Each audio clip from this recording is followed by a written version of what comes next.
Hey guys, it's Chris, and welcome back, Amiga lovers, Amiga haters, flamers, whatever.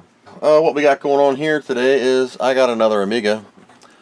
Don't you like it? Anyway, this is a Amiga 1200. It's a UK case. It says 1200 UK at the bottom here. It's in decent shape. It's kind of scratched up on the bottom, but the front is still reasonably white. The Commodore Amiga 1200 sticker is in decent shape. As you can see, it's still intact. Plastic's been peeled, but that's quite alright. So that's wonderful. So now I have an Amiga 1200 and I'm only missing a few, and hopefully if things work out, you've been following me on Facebook, you know that I'm trying to acquire that 4000. But that's not what this is about. What this is about is what I'm about to do. So I shop on eBay at night when I'm laying in bed, because that's what I do. So I got this package from Omega. Yep, eBay, and I'm going to open it. And inside, I got this for $1.50, US, of course. And this is what it is.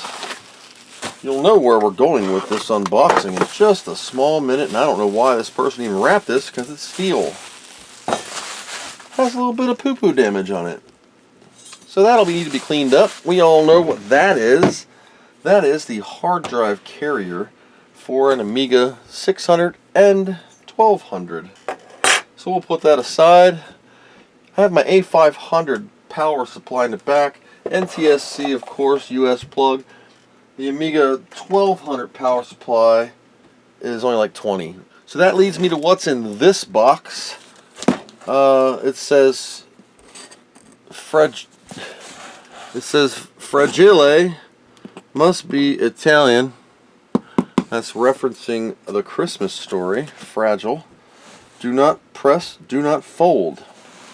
Fragile. We're going to carefully open this up. As you all know, you know what's in here. I have been trying to acquire an Amiga 1200 in decent shape for some time, and being in the United States, I really want an NTSC board, but they're getting harder and harder to find. I sold mine for a measly 200 bucks to some Eurohead years ago when everybody was dumping their Amiga stuff and it wasn't worth a poo. Well, it was, but it wasn't to as drastic as today's markets are. So I managed to procure myself a Revision 1B motherboard. It is NTSC. It has been recently recapped or stated. We're going to verify that. Wasn't the best packaging. Just some paper in a box and a few leftover packing peanuts. But it's wrapped pretty well, and it doesn't seem to have any plastic issues, so let's continue. I was going to stream this event, but I don't know how long I would be on.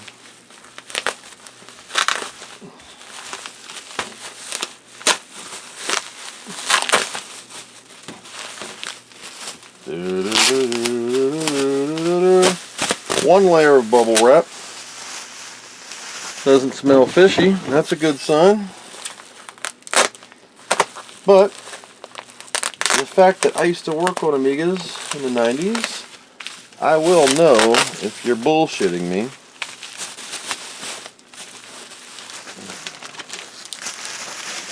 Now, this is supposed to have 3.0 ROMs in it, but we'll see.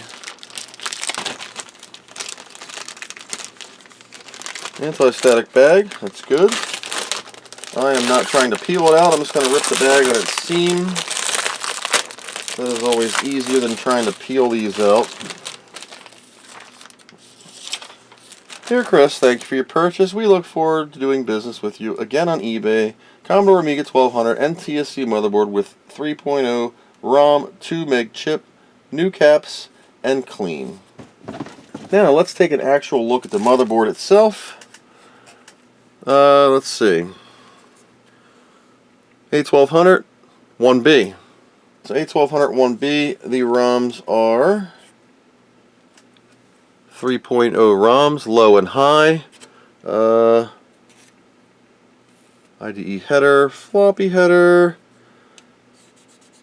keyboard. I can't test this yet because my keyboard has not come in. Floppy. Yep. Now the wires that you're seeing are not, they're not like fixes. These are factory fixes. So yeah. It always concerned me when I would see wires on the board, and actually this one looks beautiful. Give her the old sniffy test. We're going to verify these caps are replaced. I'm going to put on the goober goggles and take a peek. Now, you're going to notice something right away that has been removed. That is not a good solder job, but it's hard to get in there with the soldering gun. You can see a couple burps of where the person, whoever recapped it, kind of might have bumped either their iron. A little bit too much solder on that one. This says Rev F. A1200 Rev F. Whoa, what is this? Oh, alright. Thought there was solder on one of the chips. What model cap is this? Panasonic, huh? That is an SME, and that is not. Alright, so I got one F up.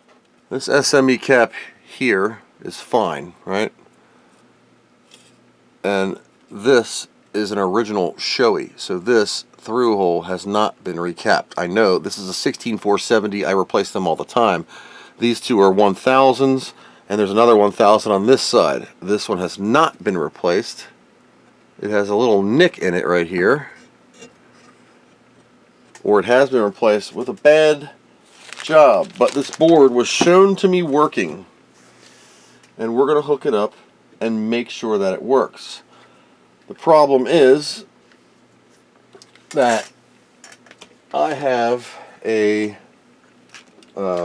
piece of crap Commodore monitor, so I have to use the other method that I used when I did the video of the demo. Now, since this is an NTSC board, I won't have the weird issues of display, and I thought my larger Samsung monitor was going to do 15 kilohertz, but it's not. I've never got it to do that. So I'm going to use my SCART to DB20, wants to be a DB23, it's a 25 chopped, and we're going to use the Amiga 500 power supply. I do not have a keyboard. I have a mouse, no floppy, we're going to put a GoTech in it anyway, and the hard drive, you know, tray and all that good stuff. I have the case, I'm waiting on the keyboard, but that should be here shortly. I do have audio also, so I should be able to... What the hell was that? I should be able to test it, no problem. But I feel like I should put it in its home, just for shits and giggles, and to get it screwed down. And this case is great because it still has the back plate, which I have an extra one of, belly tray, and it's not all beat up. It has a couple nicks here, and of course here, where people pry the case off because that's where the screw is, and they always forget this one, and they pull on it and it pops out. So let's get the screws out of this sucker and see if these are the factory screws. Number one, this case will need to be cleaned. Whoops, lost that one.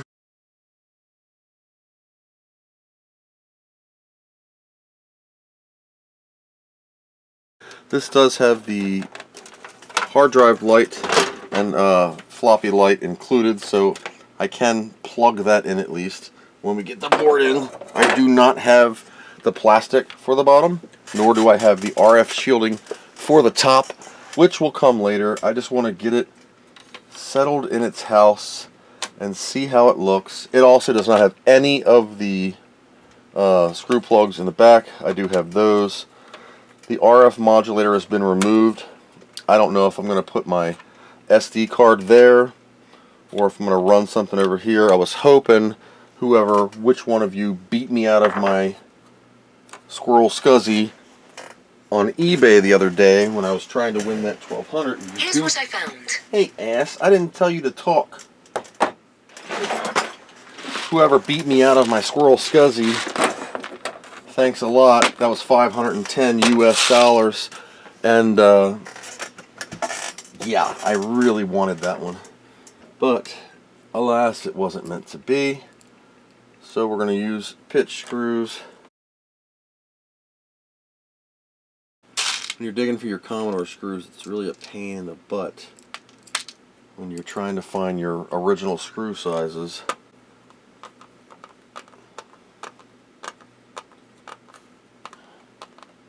And I don't have the plate, the bottom plate, so it's going to sit like weird.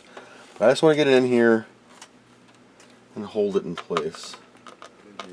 I still have the cable, my back plane for my 1200. Look at the yellowing on it. Look at the difference in that. You see that? No, you can't see that shit. So I have my cable, my back plate still with the metal thing on it. What is that? That's for? What is that for? Commodore, what is it for?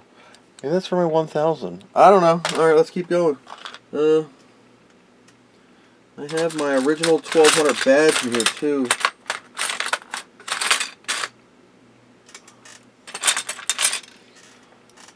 The keys to my store's old Amiga 4000.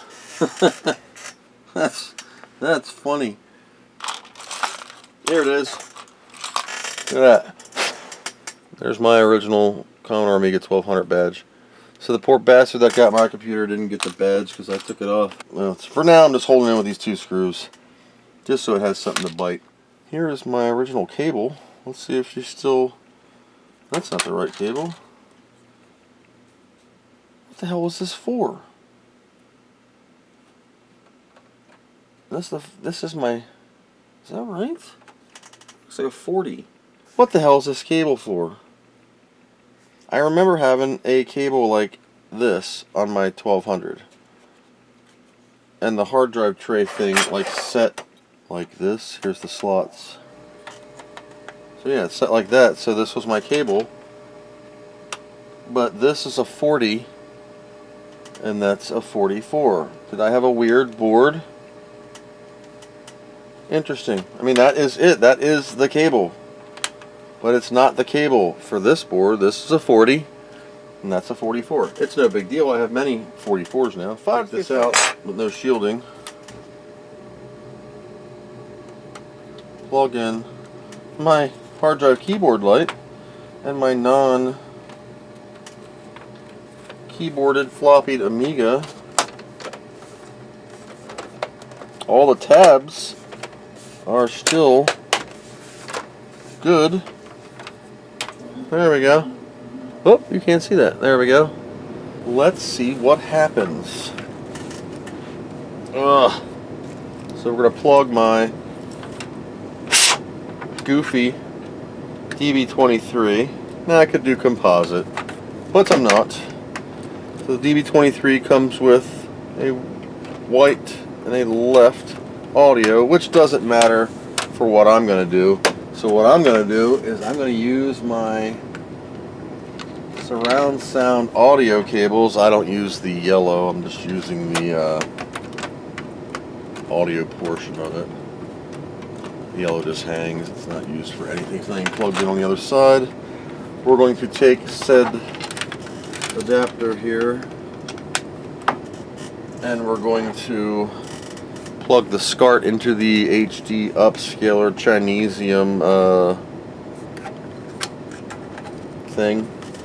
We're going to give it power, and I just want to see if I get a workbench.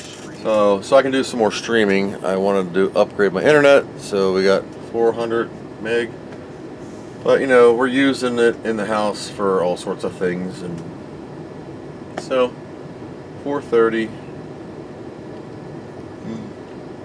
I know you Euro guys are laughing because you like gig to your house or something. But the U.S. suffers in internet providing. But not bad. This is Comcast, and we're rolling right along. Over 400 megs, so 430 megs. That's not bad. Okay, so we're SCART. NTSC. Power light is on. I gotta do that weird flickery-do thing. Look at that, baby. Awesome.